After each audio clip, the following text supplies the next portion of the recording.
Everything was going well up until this point. Yeah, every cook is a journey and a process, loosely following some steps and getting a couple things right at the right time.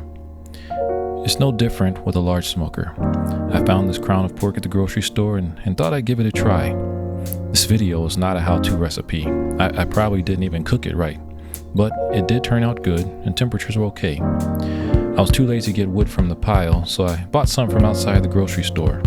Probably just enough for this cook, but on inspection I realized this wood was pretty wet.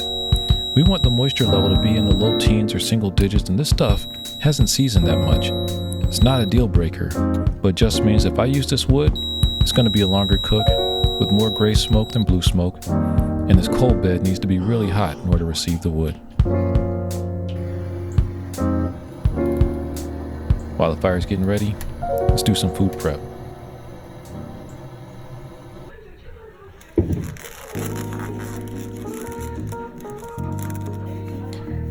You know, it's always good to just season the meat. Let's get some salt on there. And then I'm going to put some of this rub on here. I'm still working down this Oak Ridge barbecue seasoning that I bought down before they closed down. It's really good stuff. I always liked it, and I've got a lot to get through, so I'm glad that I can use some on this. In the case of pork, we don't let it sit around long. We just get it out on the smoker. I'm going to put this slightly closer to the smokestack than the firebox just to get a little bit more smoke, not as much direct heat. Get those probes in so we're get our temperature all set and we can monitor this as it cooks along.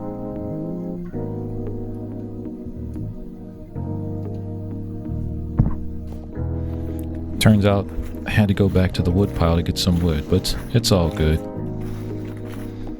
Here you can see the difference between some seasoned wood and some not so seasoned wood. Believe it or not, this wood on the left has been out there for a month or two. Just takes a while.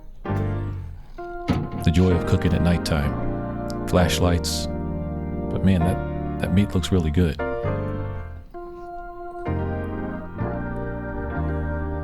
You know, the cook actually turned out really well. Now, I need to see how Martha Stewart does it to figure out how to improve.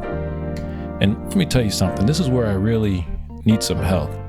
The whole cook was going great all the way up until this point, and I was cooking, sliced into it, and then I realized somewhere along the line, there's like this weird bone in this here pork. And I don't want to break something, but I also want to get my meat apart. So I'm trying to cut through and find the right way. You know, I mean, accidents with knives, but man, this is actually pretty tough to figure out. Even my dog's getting impatient. You know, but eventually I just kind of work my way down and through and find a piece of cartilage that is nice enough. And, you know, sometimes when the knife don't do it, you might just have to use your paws and get in there and do it yourself. And that's what I had to do. One last hit with the knife, and I think I'll be able to split this thing apart now. Wow, there we go. Now it's just time to make it look pretty for the shot so that everybody sees the beautiful juiciness and the color inside. And let me tell you, this thing smells wonderful and it tasted wonderful too. It's all about the journey, and I tell you what, this was a great time. Have a great one, everybody. Well, you made it to the end. You might make it to the end of another one of my videos. Why don't you check one of those out below? Take it easy.